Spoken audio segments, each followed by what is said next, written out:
नमस्कार, स्वागत है आप सभी का। मैं हूं हिमांशु और आप देख रहे हैं हलचल इंडिया। बेबाक खबर तेज असर। आइए नजर डालते हैं आज की खास खबरों पर। उत्तर प्रदेश के गाजियाबाद के हिंडन एयरबेस से MI-17 हेलीकॉप्टर ने उड़ान भरी। एयरफोर्स के एयर वॉरियर्स ने गाजियाबाद पुलिस के कोरोना वॉरियर्स पर पुष्प वर्षा की। SSP गाजियाबाद कलानिधि नेथानी ने एयरबेस के अधिकारियों को धन्यवाद ज्ञापित किया और कहा कि इस पुष्प वर्षा को हम आशीर्वाद और शुभकामनाओं की वर्षा मानते हुए और अधिक परिश्रम करने के लिए प्रेरित हैं।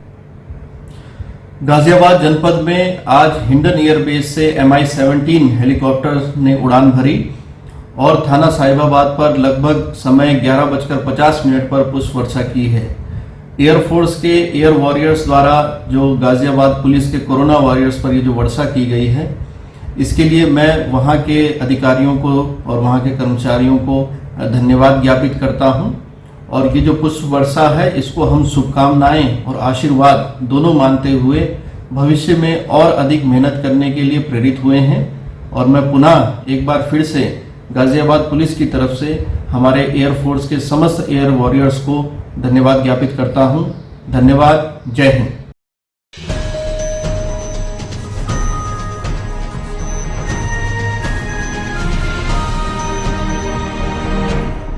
भारतीय किसान यूनियन के प्रदेश अध्यक्ष पंडित सचिन शर्मा व राष्ट्रीय महासचिव प्रवीण शर्मा नीटू के द्वारा किसान रसोई में गरीब व असहाय लोगों के लिए स्वच्छता का विशेष ध्यान रखते हुए गोलगप्पे व टिक्के तथा नमकीन चावल का वितरण किया गया। इस मौके पर पंडित सचिन शर्मा ने कहा कि गरीबों की सेवा करना हमारा कर्तव्य ही नहीं, हमारा धर्म भी है। हम गरीबों के लिए ऐसे ही तन मन धन से निरंतर सेवा करते रहेंगे, बिना किसी राजनीति के, बिना किसी स्वार्थ। उन्होंने गरीब व असहाय लोगों से अपील करते हुए कहा कि प्रतिदिन किसान रसोई के द्वारा आप लोगों के लिए ही स्वच्छता का विशेष ध्यान रखते हुए बढ़िया व स्वादिष्ट भोजन बनाया जा रहा है और आप लोगों तक पहुंचाया भी जा रहा है। यदि किसी गरीब के यहाँ भोजन नहीं पहुंच पा रहा, कृपया करके उन्हें सूचित करें या उस गरीब परिवार तक भोजन पहुंचाने का कष्ट करें।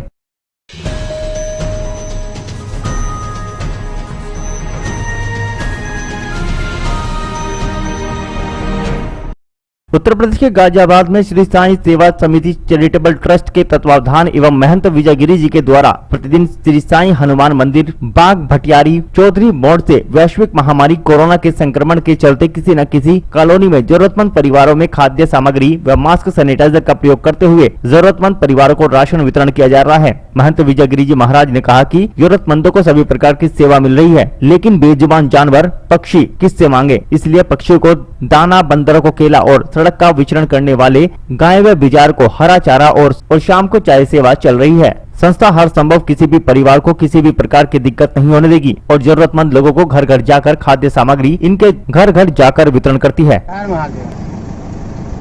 आज श्री साईं सेवा समिति चैरिटेबल ट्रस्ट द्वारा आज 33वें दिन चाय, भोजन और सूखा राशन और पशुओं के लिए हरा चारा, बंदरों के लिए केले और पक्षियों के लिए दाने, ये श्री साईं सेवा समिति चैरिटेबल ट्रस्ट द्वारा प्रतिदिन ये सेवा चल रही है। जैसे आप देख रहे हैं, ये हमारे समिति के अध्यक्ष हैं वीरेंद्र कुमार जी, ये भोजन ले जाकर के भी सबको देते हैं।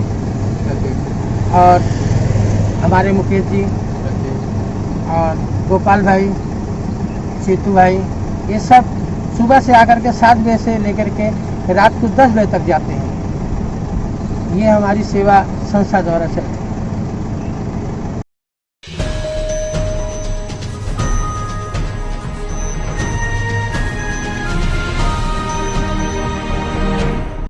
हरिद्वार में 2021 में होने वाले महाकुंभ की तैयारियां जोरों शोरों पर हैं। हालांकि कोविड-19 के चलते पिछले कुछ दिनों में तैयारियों पर विराम लग गया था, लेकिन एक बार फिर से मेला प्रशासन ने कुंभ क्षेत्र में स्थायी और अस्थायी कार्य को गति प्रदान करना शुरू कर दी है। अपर मेला अधिकारी हरवीर सिंह ने बताया कि हमें उम्मीद है कि सभी कार्य समय पर पूरे कर लिए जाएंगे। कोविड-19 का फिलहाल कुंभ में निर्माण कार्यों पर इतना प्रभाव नहीं पड़ेगा, पर कुंभ मेला शुरू होने पर इसका कितना असर होगा ये तो अभी कहना जल्दबाजी होगी। लेकिन अभी हम लोग जो कार्य चल रहे हैं उसमें जुटे हुए हैं। निर्माण कार्य में लगी लेबर हरिद्वार में ही रुकी हुई है, जिससे लगभग सभी कार्य फिर से शुरू हो चुके हैं। मेला प्रशासन हमेशा से तैयार है और राज्य सरकार, भारत सरकार की जो है गाइडलाइंस है उसके अनुरूप कार्य कर रहा है। जो पूर्व में कार्य स्वीकृत हैं और जो कार्य प्रगति पे थे वो कार्य अभी चल रहे हैं। क्योंकि लेबर यहाँ रुकी हुई थी, मोस्टली काम जो है वो काम शुरू हो चुके हैं। तो कोविड-19 की अगर बात करें सर, तो कितना प्रभाव इसका रहेगा कुंभ के दौरान, क्या देखते हैं? अभी तो मैं ये कह सकता हूँ कि अभी बहुत ज़्यादा जो है कुंभ के कार्यों को लेके जो है वो ज़्यादा प्रभाव नहीं कर सकते, क्योंकि मार्जिन लेके चले थे, हर जो डिपार्टमेंट है वो मार्जिन लेके चला था। लेकिन आगे अगर यही स्थिति रहती है तो हो सकता है थोड़ा समय लगने की संभावना बन जाए, लेकिन अभी स्थिति जो है पूरी तरह से नियंत्रण में है। तो सर आखिरी सवाल, एक चुनौतियों की अगर बात करें, कहाँ चुनौती मेला प्रशासन को कहाँ देखते हैं हम, कहाँ थोड़ा सा समस्या आ सकती है? चुनौतियां तो पूरे जीवन में ही हैं, जैसे कि आज कल हम लोग कोरोना से जो है उस चुनौती को भी हम स्वीकार किए हुए हैं। माननीय प्रधानमंत्री जी, माननीय मुख्यमंत्री जी हमारे प्रदेश के जो है उन्होंने कहा है कि हम सब ने इससे लड़ना है और जीतना भी है। और संतों से सामंजस्य की अगर बात करें, जो कि पहले भी थोड़ा सा कठिन रहा है, इस पर क्या आपका कहना है? संत जो है हमारे समाज से ही हैं और मैं इसे कठिन तो कभी भी नहीं कह सकता हूँ। वो मार्गदर्शक होते हैं हमारे जो है समाज के, उनके मार्गदर्शन में जो है कुंभ जो है बहुत अच्छा होगा। अगर कोरोना की ओर से मतलब हमें आगे और कोई दिक्कत नहीं हुई तो आने वाला कुंभ जो है भव्य हो। तो संतों का पूरा समर्थन आप संतों का पूरा आशीर्वाद है, पूरा जिसे कहते हैं सहयोग है।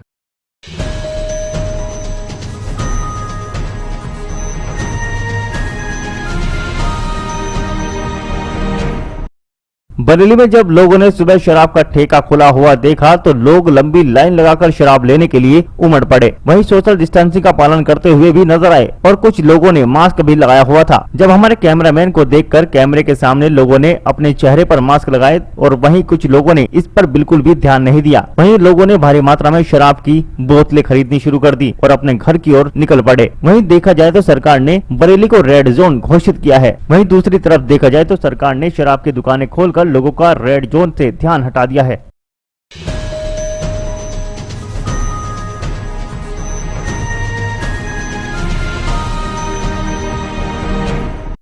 नशीले पदार्थ की तस्करी कर ट्रक में छुपाकर लाई जा रही लगभग 1 करोड़ रुपए की स्मैक के साथ जनपद शामली की पुलिस ने 3 शातिर तस्करों को गिरफ्तार किया है। पूरा मामला जनपद शामली के कांदला थाना क्षेत्र के कैराना मार्ग का है। जनपद शामली की कांदला पुलिस कैराना मार्ग पर वाहन चेकिंग अभियान चला रही थी। पुलिस को शामली की ओर से आ रहे एक ट्रक नंबर HR 38T 6314 आता दिखाई दिया। पुलिस ने जब ट्रक को रोकने का इशारा किया तो ट्रक चालक ट्रक को लेकर भागने का प्रयास करने लगा। पुलिस ने ट्रक का पीछा करते हुए मौके से ट्रक सहित 3 ट्रक सवारों को गिरफ्तार कर लिया। ट्रक में सवार जब तीनों लोगों की तलाशी ली गई तो उनके पास से लगभग 1 किलो 20 ग्राम स्मैक बरामद हुई, जिसकी लगभग अंतर्राष्ट्रीय बाजार में कीमत 1 करोड़ रुपए बताई जा रही है। पुलिस द्वारा पकड़े गए तीनों आरोपियों के नाम फुरकान निवासी नमाजला थाना कैराना जनपद शामली व दूसरे से तसव्वुर पता उपरोक्त व तीसरे ने अपना नाम कृष्णपाल निवासी अंधेड़ा थाना सदर जिला पानीपत हरियाणा बताया। पुलिस ने पकड़े गए तीनों शातिर तस्करों के खिलाफ संबंधित धाराओं में मुकदमा दर्ज कर जेल भेज दिया है। जनपद शामली के कांधला थाना पुलिस द्वारा सीओ कैराना के कुशल नेतृत्व में सराहनीय कार्य करते हुए अवैध मादक पदार्थों की तस्करी तथा बिक्री करने वाले 3 अभियुक्तों को गिरफ्तार किया गया है। इनके पास से 1 किलो 20 ग्राम स्मैक बरामद हुई है, जिसकी मार्केट वैल्यू करीब 1 करोड़ रुपए है तथा इनके पास से एक 12 टायरा ट्रक भी बरामद किया गया है, जिसको ये तस्करी के लिए प्रयोग करते थे। इन तीनों अभियुक्तों के विरुद्ध सुसंगत धाराओं में अभियोग पंजीकृत करके इनके खिलाफ वैधानिक कार्रवाई की जा रही है तथा ये रिकवरी और गिरफ्तारी करने वाली टीम को मेरे द्वारा 25,000 रुपए का नगद पुरस्कार दिया जाएगा। सर कीमत कितनी बताई जा रही है सर पकड़ी गई इसमें? इसकी मार्केट वैल्यू करीब 1 करोड़ रुपए है। सर ट्रक में और क्या ला जा रहा था? देखिए, इस ट्रक का प्रयोग ये इसीलिए कर रहे थे, आप सभी को जानकारी होगी, लॉकडाउन का टाइम है, सभी मालवाहक वाहनों का आवागमन जो है अनुमन्य है। इसी का फायदा उठा के ये लोग बरेली गए थे और बरेली के फरीद नगर से इन्होंने ये डिलीवरी लेकर ये वापस यहाँ पर आए थे और मुखबिरी की सटीक सूचना पे कई दिनों से इस पे काम चल रहा था। सीओ कैराना इस पे लगे हुए थे। सटीक मुखबिरी पे जो है इनकी गिरफ्तारी और बरामदगी की गई है। सर रैकेट वगैरह भी है इसके पीछे? देखिए, अब 3 लोग इसमें गिरफ्तार हुए हैं, एक वांछित है और इसके हम तह तक पहुंचेंगे कि ये पूरा नेटवर्क कैसे काम कर रहा है और अभी इस पे काम चल रहा है। इनसे विस्तृत पूछताछ की जा रही है और इन्वेस्टिगेशन में अभी और लोगों के जो है इसमें नाम आने की संभावना है। सर पहले भी कोई इनके खिलाफ मुकदमा दर्ज है, कोई इस तरह के अपराध में संलिप्त पाए गए सर? देखिए, अभी जानकारी की जा रही है आसपास के जनपदों से। हमारे जनपद में इनके खिलाफ कोई आपराधिक इतिहास नहीं पाया गया है, लेकिन इसमें हरियाणा से और बगल के सहारनपुर से भी इसमें अभी जानकारी की जा रही है।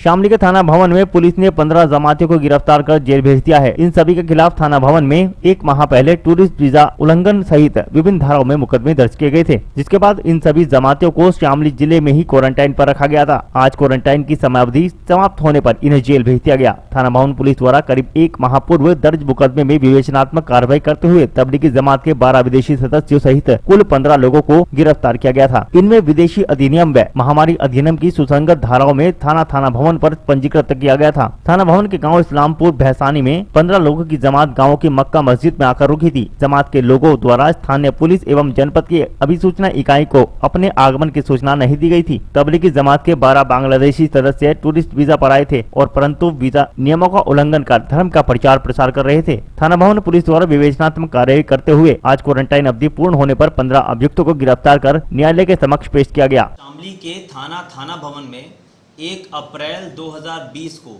एक मुकदमा पंजीकृत हुआ था। मुकदमा अपराध संख्या 90/2020 थाना भवन क्षेत्र के ग्राम भैसानी इस्लामपुर की मक्का मस्जिद में लॉकडाउन के दौरान एक 15 व्यक्तियों की जमात वहां मिली थी, जिसमें 12 बांग्लादेशी, एक मुरादाबाद तथा 2 असम के व्यक्ति थे।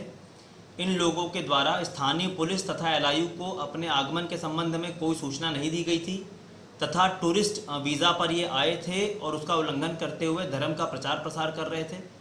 इस संबंध में थाना भवन पे फॉरेनर्स एक्ट के तहत तथा महामारी अधिनियम एवं IPC की सुसंगत धाराओं में इन सभी 15 जमातियों के विरुद्ध मुकदमा पंजीकृत किया गया था।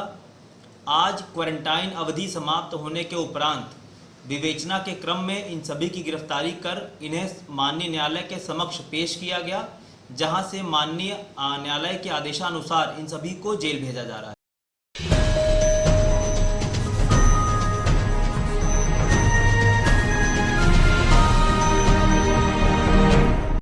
जहां देश को कोरोना महामारी से बचाने के लिए लागू किए गए लॉकडाउन का तीसरा पार्ट शुरू हो चुका है, वहीं लोग हैं कि इस महामारी को गंभीरता से नहीं ले रहे। सरकार के लाख दावों के बावजूद लोग व बच्चे घरों से बाहर निकल रहे हैं और सार्वजनिक स्थानों पर भीड़ का हिस्सा बन रहे हैं। ऐसे में सरकार हर वो संभव प्रयास कर रही है जिससे इस जानलेवा वायरस को रोका जा सके, लेकिन जो तस्वीरें आज सामने आई है उसे देखकर एक बार फिर आप ये सोचने पर मजबूर हो जाएंगे कि क्या वाकई में लॉकडाउन चल रहा है या खत्म हो चुका है। गाँव मंसूरपुर में बड़े राजवाहे में लॉकडाउन के बीच भी बच्चे व युवा प्रतिदिन नहाने के लिए आ रहे हैं। ऐसे में ये बच्चे कभी भी कोरोना महामारी की चपेट में आ सकते हैं। ऐसा नहीं कि इस बात की जानकारी परिवार वालों को और प्रशासन को नहीं हो, लेकिन इसके बावजूद भी इन्हें रोकने वाला कोई नहीं है। स्थिति यह है कि कभी कभी यहाँ एक साथ नहाने वाले लोगों की संख्या दर्जनों में पहुँच जाती है, जो कभी भी बड़े खतरे का रूप ले सकती है।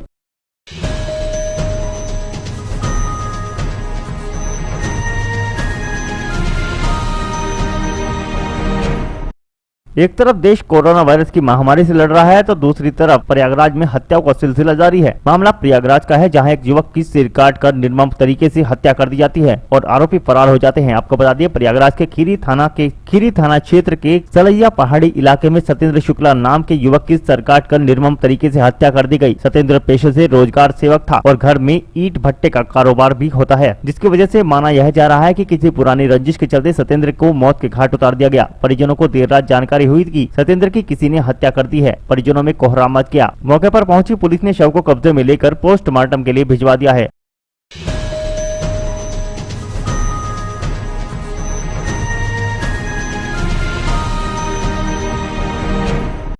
पिछले कई महीनों से कस्बा छपार में फुटपाथ पर रह रही अर्धविक्षिप्त महिला का बीती रात्रि में निधन हो गया। सूचना पर पहुंची पुलिस ने प्राथमिकी लिखा पड़ी की। बालाजी युवा कमेटी द्वारा महिला का अंतिम संस्कार कराया गया। ग्राम प्रधान जाकिर त्यागी ने बताया कि उक्त महिला पिछले 4-5 माह से उसके मकान के पास ही एक टीन शेड के नीचे पड़ी रहती थी। वह उसे खाना आदि भी खिलाते रहते थे। अर्धविक्षिप्त महिला होने के कारण वह चुपचाप रहती थी। सोमवार की सुबह वह मृत पाई गई, जिसकी सूचना उन्होंने छपार पुलिस को दी। मौके पर पहुंची पुलिस ने प्राथमिक जानकारी करने के बाद का अंतिम संस्कार कराया, जहां उसका अंतिम संस्कार बालाजी युवा कमेटी द्वारा वैदिक रीति रिवाज के साथ किया गया। मामला ये बेचारी दिमाग से कमजोर हो रखी थी और पिछले तकरीबन 3-4 महीने से लॉकडाउन से पहले यहीं पे रह रही थी। यहीं घर के बाहर जो टीन शेड पड़ा हुआ दुकान का, यहीं अपना लेट जाया करती थी। मोहल्ले वाले हम लोग अपना ऐसे खाने वाने की दे दिया करते थे। अब पिछले कुछ दिनों से बीमार सी थी, लेकिन इतनी ज़्यादा बीमारी थी, हमने दवा दिलवा दी थी, ठीक थी। आज सुबह देखा तो ये मृत अवस्था में मिली।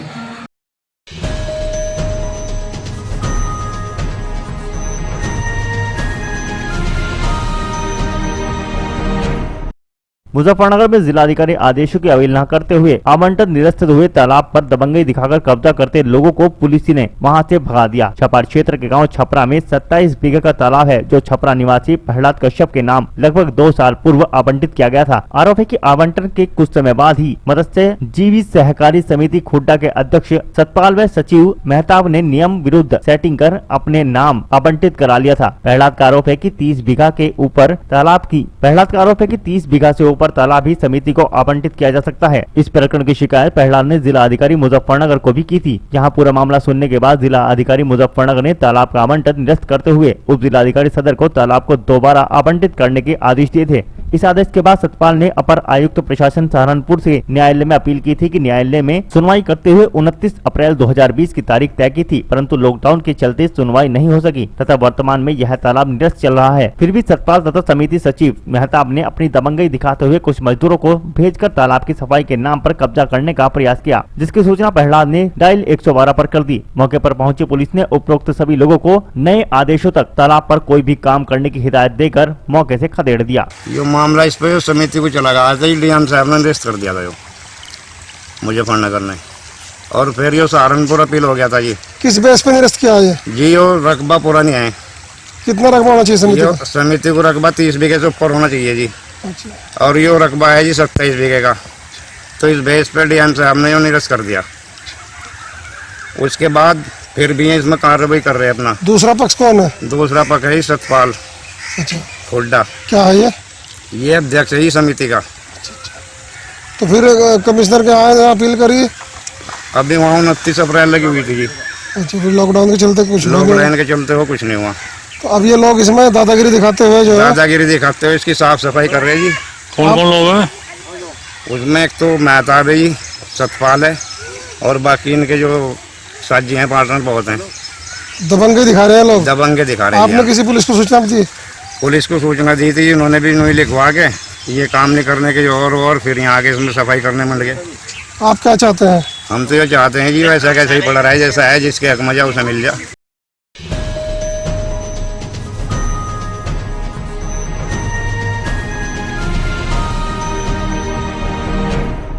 राज्य सरकार द्वारा प्रवासी कामगारों को अपने घर वापसी की व्यवस्था के बाद अपने घरों को लौट रहे प्रवासी कामगारों पर पुलिस प्रशासन की पैनी निगाहें बनी हुई है। कस्बा छपार के जय भारत इंटर कॉलेज में बनाए गए क्वारंटाइन केंद्र पर बीती रात्रि एक बस में सवार 21 लोगों को रोका गया, जिनमें कुछ लोग राजस्थान से लौटे हैं और कुछ लोग बुढ़ाना शाहपुर थाना भवन के हैं। सभी को क्वारंटाइन केंद्र पर रखा गया है। छपार कोतवाली प्रभारी निरीक्षक पवन कुमार शर्मा ने बताया कि क्वारंटाइन किए गए लोगों को जिला अस्पताल में मेडिकल टीम को बुलाकर सभी का मेडिकल परीक्षण कराया गया है तथा उच्च अधिकारियों के आदेश पर आगे की कार्रवाई की जाएगी।